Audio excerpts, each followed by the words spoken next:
Sonography isn't easy, and we are here to tell you that. Welcome to another episode of Sonographers in the Cities. I'm Lynn.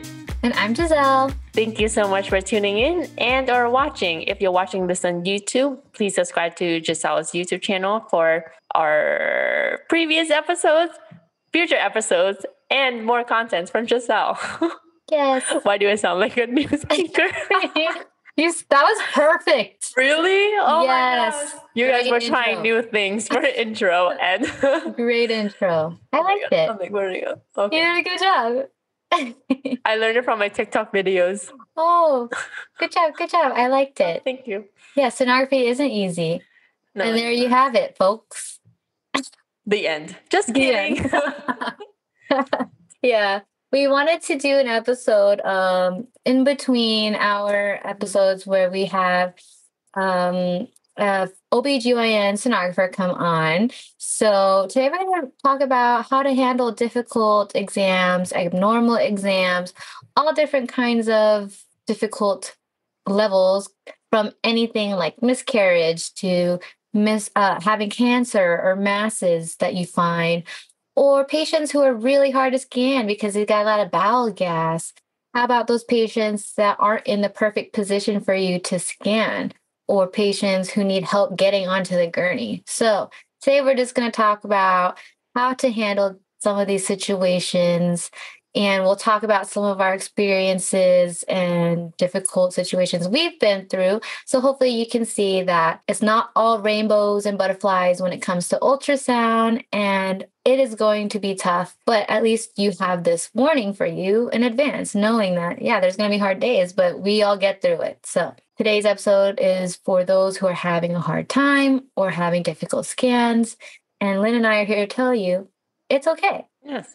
And, when we started this podcast, we want to be real and to be raw and to be unfiltered with you all about sonography. So this is one of the episodes that is a lot of you have requested to see like the pros or the cons of sonography and how difficult it is.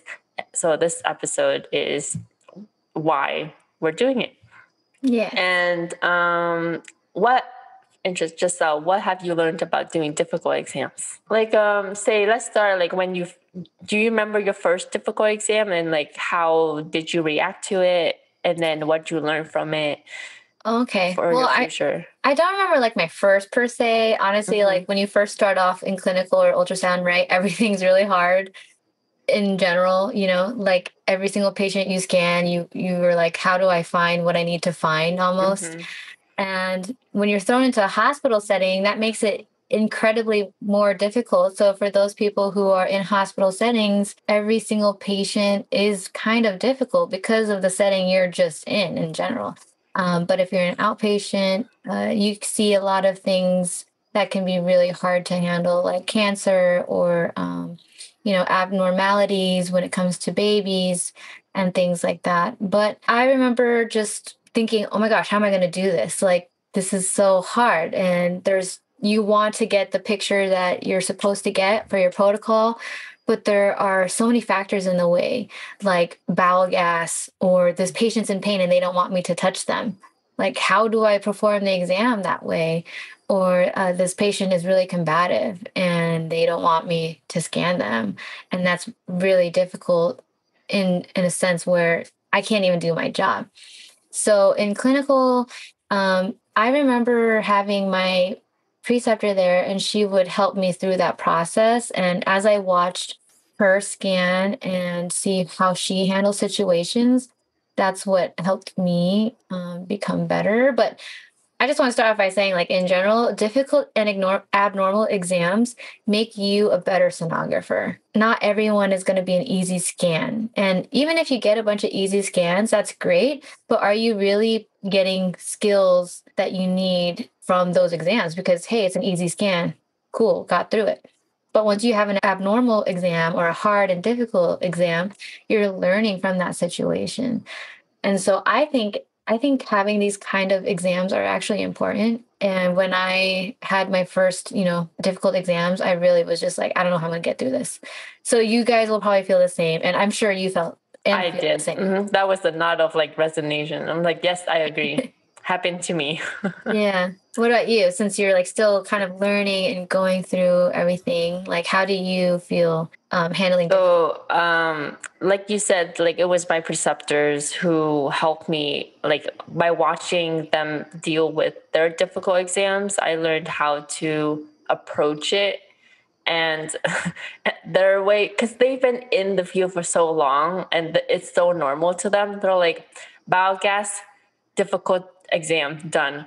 Next. Because there's so many patients that needs to be done, and if they can't see it, they're not gonna waste their time trying to look. They're gonna try to like scan to see if they can see anything, but if they can't, then they're gonna send the patient back. So I think that's like a good example of trying to manage their time as well as trying to keep the flow going to get all the patients in.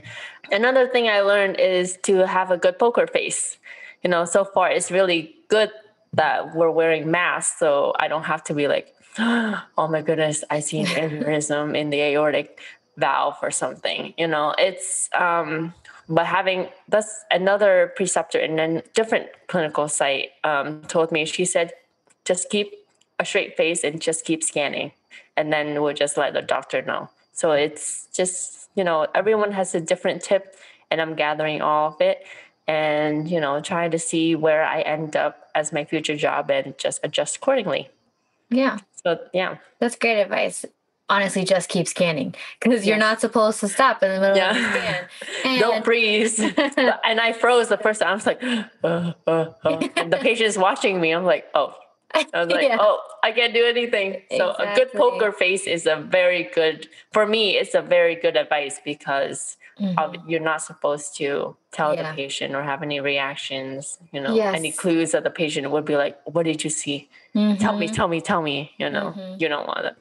Yeah, it's very difficult, especially when I'm in the ER and I'm doing like a pregnancy ultrasound. And of course, everyone that comes in to do a pelvic or pregnancy ultrasound that's worried about their pregnancy, they want to know what's going on. They want to see what's happening. And so handling these difficult exams, especially if they have a miscarriage, it's really challenging and difficult to figure out how to approach the situation, especially like how to talk to the patient or how to handle, certain patients, because some patients, like you never know, you have to be careful with what you say to them and how you speak to them.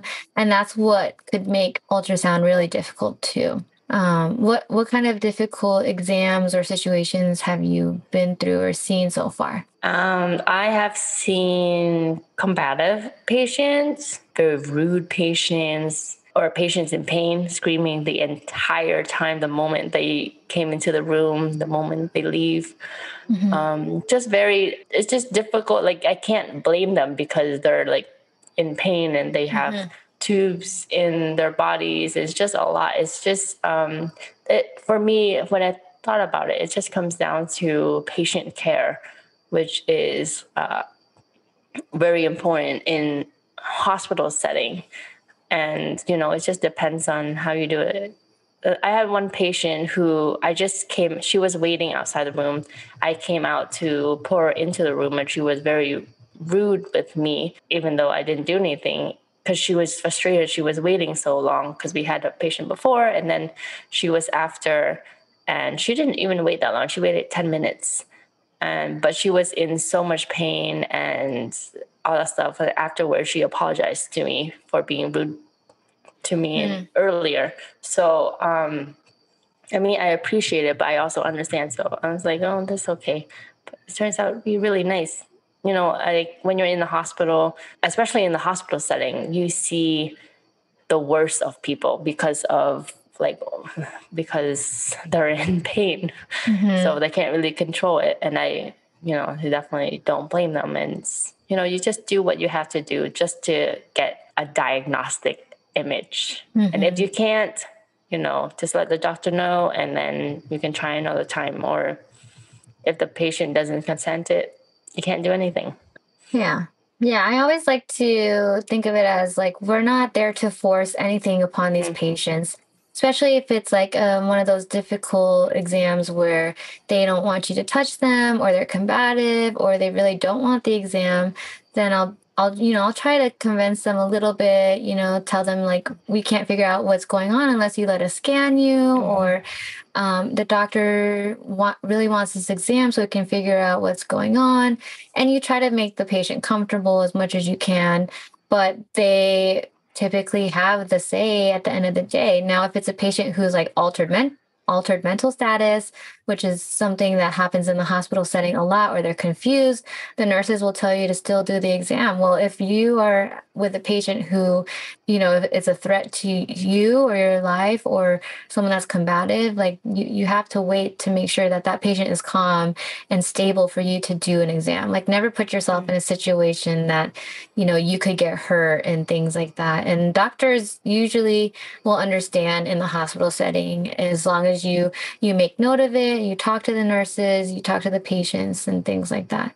So those kinds of exams, it's all situational, and just take it one patient at a time. Make sure you're looking at it with this person is someone's family member, or it could be somebody's loved one. So, how would you want your loved one to be treated as a patient? And you can't really control a lot of the things that happen with ultrasound and the patients in the hospital setting.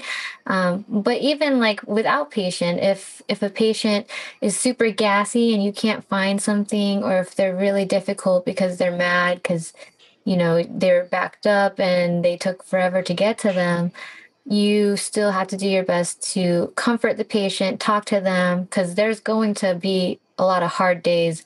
And that has nothing to do with your skills as a sonographer and scanning the patient. It's dealing with the patient care and trying to get the best images for that patient and talk to them about it. But when it comes to abnormal things like miscarriages and fetal demise, us as sonographers don't say anything about it. And so you have to tread lightly on how you respond and how you talk to these patients. Even like if you find cancer, like breast cancer, it's really sad and difficult for us as a sonographer, but you see this thing already on the screen and you can't say anything about it. So that's what makes it hard for us. And as long as you're getting the images that you need, take the time to take a step back from your job. Like, I know it's really difficult, and a lot of people bring home the struggles and the stress from work. And from some advice from other people that I've had or who've been in this field for a long time, they say not to take it home, like try not to bring it home. Obviously, hug your loved ones and things like that, because you see a lot of hard things and difficult things in this healthcare field. But if you're stressed out at work, try not to bring that at home, because then you can bring stress upon your family or your personal life. And vice versa, try not to bring your personal life into work as well, because we should try to keep those things separate. Do your job, do the best that you can for your patients. Even if it's a difficult scan, a lot of times we just literally put area, pancreas area or aorta area. You don't have to. It takes a long time, I think, for students to realize that you can't find everything and you can't get the perfect image. There are hard exams. There are patients with large body habitus and patients who have a lot of gas, or patients who are in a lot of pain, and you can't give the best quality that you want for that patient. But it is what it is at the end of the day. And don't be too hard on yourself when you get any difficult or abnormal exam. Like Lynn said earlier, when you find something, just keep scanning. You find it, you measure it, you move on to the next thing, you mention it on your paperwork, and that's it for that exam. You don't really need to dwell on it. But obviously, a lot of us care, and a lot of us have emotion and feelings. So we are going to feel a type of way when it comes to seeing abnormal things and difficult things. But it is very natural and normal to feel everything that you're going to feel when you're scanning hard scans. You're going to be mad, you're going to be frustrated, you're going to be sad, but then you're also going to be happy, as a sonographer. A lot of people love doing what they do. A lot of sonographers love their jobs. And I think when you look at Facebook groups, I see a lot of posts where they say, today was such a difficult day.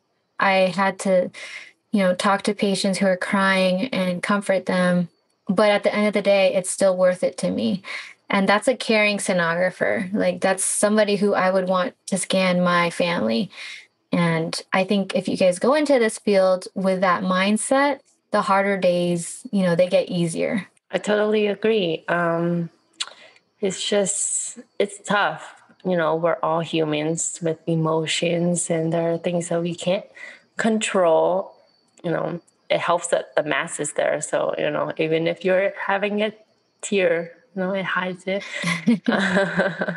But at the end of the day, it's just, patient care. Treat your patients with respect and be the best sonographers you can be, because, that's the most you can do. And just try your best to find, and I'm doing this as well, like trying my best to find the best window or how to get any images for difficult patients and ask for help. Definitely, I do that because, sometimes I would just be like, I don't know what to do anymore. Like I tried all the steps that I tried. Like, what's next? So don't be afraid to ask for help. Yeah. Yeah, ask for help. And also, like, if you really don't know what you're looking at, if it's something so abnormal that you're just like, what is that? The best thing to do is take a color picture, a black and white picture, a Doppler if you can, Doppler vascularity around it, Sag and trans, and put where that thing is that you're measuring. Because there's a lot of abnormal exams where I'm like, what is that? Like, I don't even know what that is. So you just take a picture of it. Like, that's just your job to do that, I just remembered one case that you told me. It was a male patient, I believe. His bladder was distended all the way up to his abdomen, right? Yeah, like the bladder was. Yeah, so that was like a difficult exam. Yes. Yeah, and in those cases, it's like you try to figure it out. As a sonographer, we're all investigators, right? And but we're not going to know everything. But you just do your best. You document everything that you take on your exam is a documentation for the doctor. So anything that you see, anything that you find, even if like the gallbladder is really hard to see, turn the patient left and right, have them sit up, or move your probe around. Like there was one patient too which had a humongous actual cyst, and I thought it was like so weird. It went all the way up to the abdomen, and it wasn't actually the bladder, it was a cyst on an ovary. And it mimicked the bladder too. So those are things that you kind of have to figure out as a sonographer. And they can be so hard and difficult, but what do? You just kind of describe it. Even when it comes to like difficult pelvics or difficult like masses anywhere in the body, just describe it.